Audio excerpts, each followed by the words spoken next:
사도행전 15장 12에서 21절 말씀입니다. 온 무리가 가만히 있어 바나바와 바울이 하나님께서 자기들로 말미암아 이방인 중에서 행하신 표적과 기사에 관하여 말하는 것을 듣더니 말을 마침에 야고보가 대답하여 이르되 형제들아, 내 말을 들으라. 하나님이 처음으로 이방인 중에서 자기 이름을 위할 백성을 취하시려고 그들을 돌보신 것을 시므온이 말하였으니 선지자들의 말씀이 이와 일치하도다. 기록된 바 이후에 내가 돌아와서 다윗의 무너진 장막을 다시 지으며 또 그 허물어진 것을 다시 지어 일으키리니 이는 그 남은 사람들과 내 이름으로 일컬음을 받는 모든 이방인들로 주를 찾게 하려 함이라 하셨으니 즉 예로부터 이것을 알게 하시는 주의 말씀이라 함과 같으니라.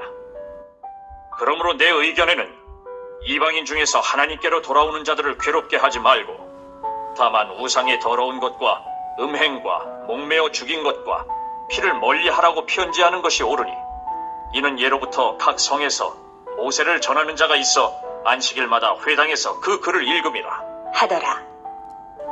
사랑하는 형제 여러분, 8월 5일 목요일 저녁 목상에 오신 것을 환영합니다. 하나님께서 유대민족을 선택해서 언약 백성을 삼으신 것은 유대민족만 구원하려고 그러신 것이 아닙니다.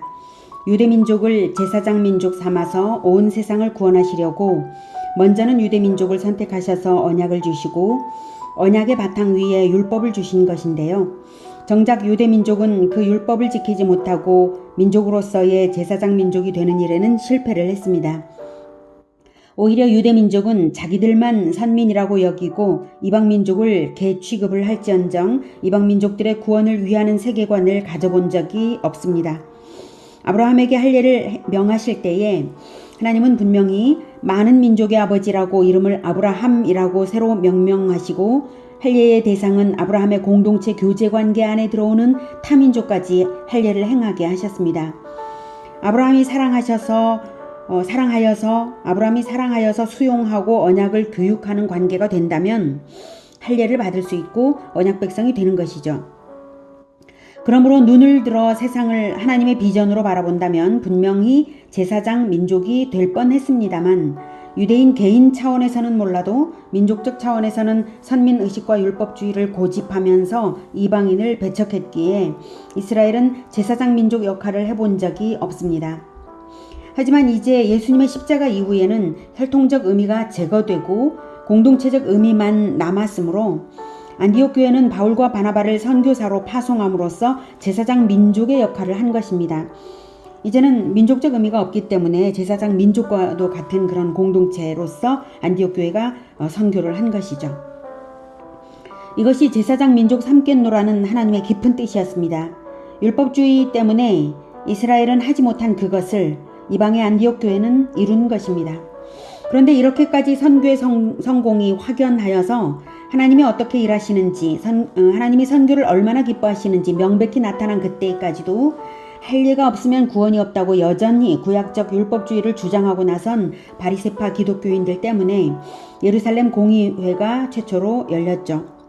그래서 많은 논쟁이 있은 후에 베드로가 일어나서 이방인 백부장 고넬료 가정에서 말씀을 전할 때에 하나님의 주권적인 성령 세례가 있었던 것을 상기시켜 주었습니다. 그러므로 이방인과 유대인의 차별이 철폐되었으니 할례가 무의미하다는 것을 알게 했습니다. 12절. 그래서 베드로의 말을 들은 온 무리가 가만히 있어 바나바와 바울이 하나님께서 자기들로 말미암아 이방인 중에서 행하신 표적과 기사에 관하여 말하는 것을 듣더니 베드로의 의견을 듣고 나자 이제야 깨달아져서 온 무리가 아무 말도 하지 않았습니다. 그래서 바울과 바나바의 선교 보고를 듣기로 한 것이죠. 두 사도는 1차 선교 여행에서 하나님께서 어떻게 일하셨는지 얼마나 놀라운 결실들이 있었는지 그것을 말했습니다. 13절. 말을 마침에 야고보가 대답하여 이르되 형제들아 내 말을 들어라. 야고보는 예수님의 동생 야고보입니다. 12제자 중 요한의 형제 야고보는 이미 순교했고요. 예수님께서 부활 후에 동생 야고보를 만나 주셔서 예루살렘 교회에 합류한 야고보는 성경 지식이 풍부했으므로 교회의 지도자로 부상해 있었던 것이고 이제 권위 있게 결론을 위한 말을 시작했습니다. 14절 하나님이 처음으로 이방인 중에서 자기 이름을 위할 백성을 취하시려고 그들을 돌보신 것을 시몬이 말하였으니 네. 이것은 바로 고넬료 가정에 성령 세례를 주신 것을 베드로가 말했다 이거죠. 15절 선지자들의 말씀이 이와 일치하도다 기록된 바. 네. 구약 성경에서 선지자들이 예언한 것이 바로 선교였다는 것을 논증하기 시작했습니다.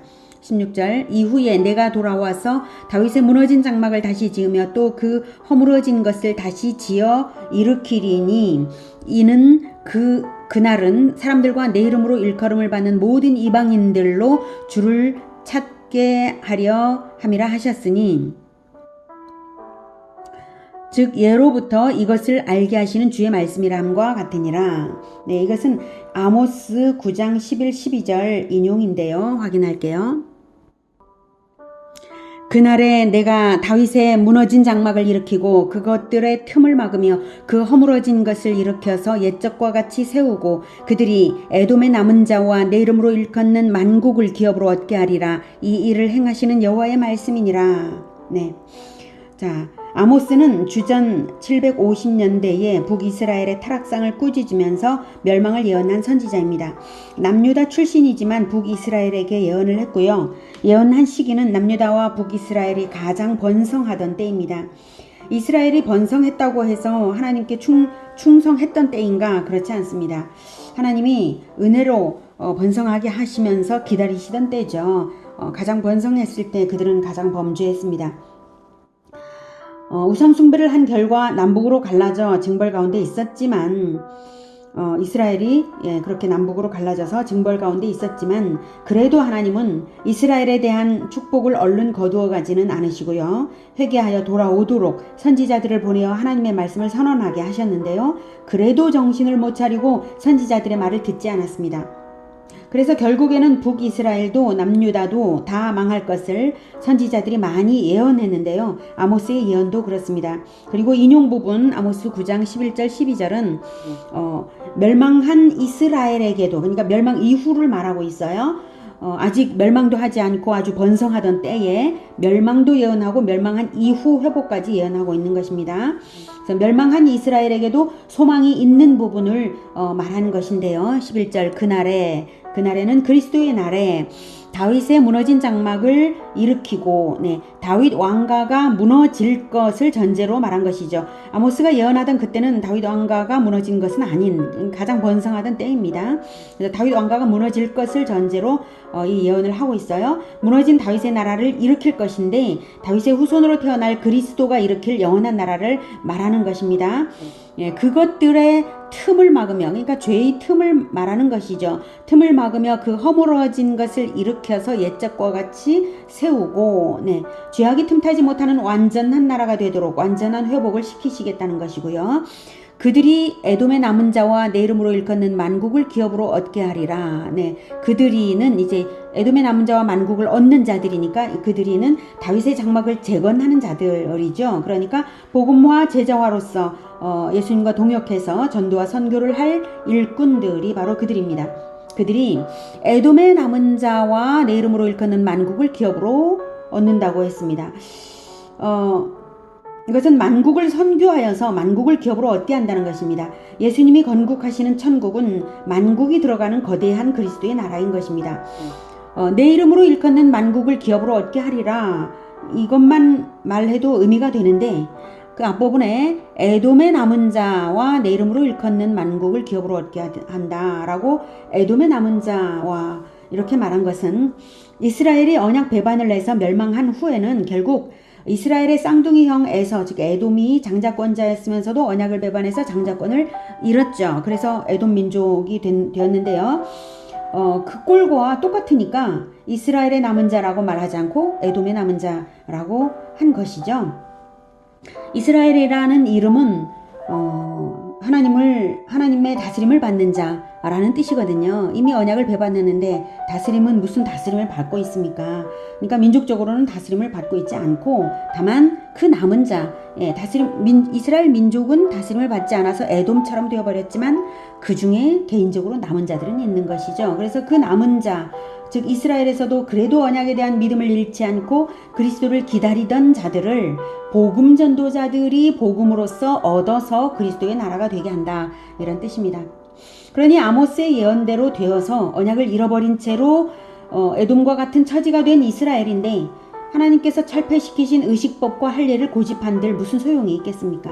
그저 그리스도와 동역해서 복음화 제자화로서 하나님의 뜻하신 선교를 하는 것만 사명으로 남은 것이지 할례는 더 이상 의미가 없어진 것이죠.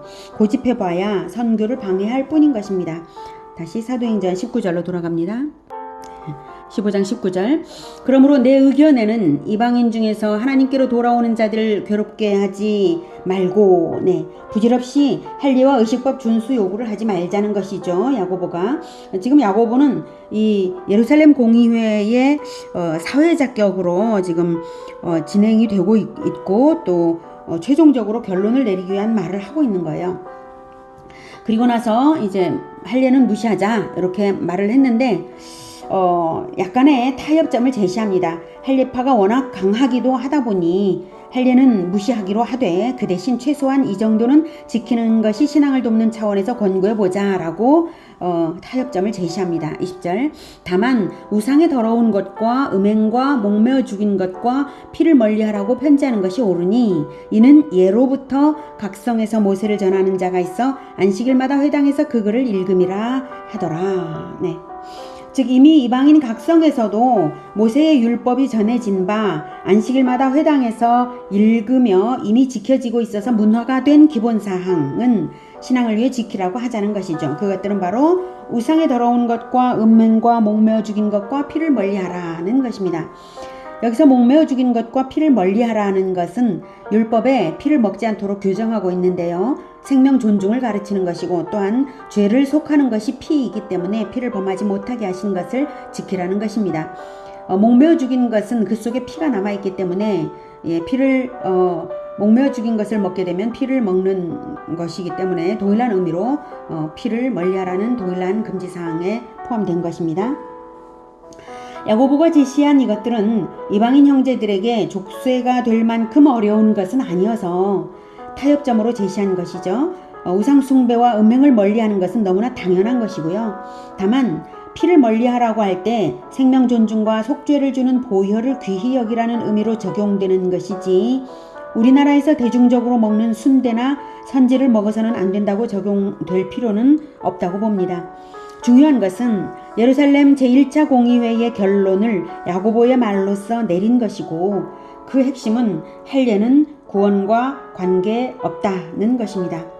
베드로의 체험과 바울과 바나바의 선교 승전보와 야고보의 성경적 논증과 이 세 가지가 합력해서 드디어 선교를 향한 하나님의 뜻이 밝혀지고 할례의 무의미함이 검증되었습니다. 하나님께서는 과거 아모스와 같은 선지자들을 사용해서 미리 예언을 준비하시고 그리스도의 십자가 대속 이후 드디어 선교를 본격적으로 진행하시면서 교회 공동체를 설득하기 위해 베드로의 환상과 바울의 선교 승리와 야고보의 성경 지식을 사용하셔서 할례 및 율법을 뛰어넘어 선교를 하도록 격려하고 계십니다. 오늘 우리가 만난 하나님은 역사를 통해 일하시면서 선교를 격려하시는 선교의 주권자이신 은혜로운 하나님이십니다. 그러니 진리를 아는 것을 무기로 해서 담대하게 선교 비전을 품고 세계로 나아가는 우리 모두가 되기를 축복합니다. 기도하겠습니다. 하나님, 우리가 율법을 지키고자 한들 다 지키지 못하며 또한 율법은 우리에게 족쇄가 되어서 구원을 얻기도 어렵고 또 선교를 하기도 어려울 것을 하나님 다 아시고 예수 그리스도의 십자가에서 율법을 의식법을 철폐하여 주시니 참으로 감사합니다. 오직 우리는 진리를 알므로써 진리를 따르며 진리를 행하며 예수 그리스도를 따라 자유 가운데서 거룩하게 살아갈 뿐입니다. 하나님, 우리를 붙들어서 선교에 도전하게 하시고 예수 그리스도를 따라서 하나님 나라를 건국해가는 우리 모두가 되게 하여 주시옵소서. 우리에게 자유를 주시고 또한 선교의 비전을 주시는, 그리고 도전을 주시는 하나님을 찬양하며 예수 그리스도 이름으로 기도드립니다. 아멘. 이어지는 시간은 개인 기도 시간입니다.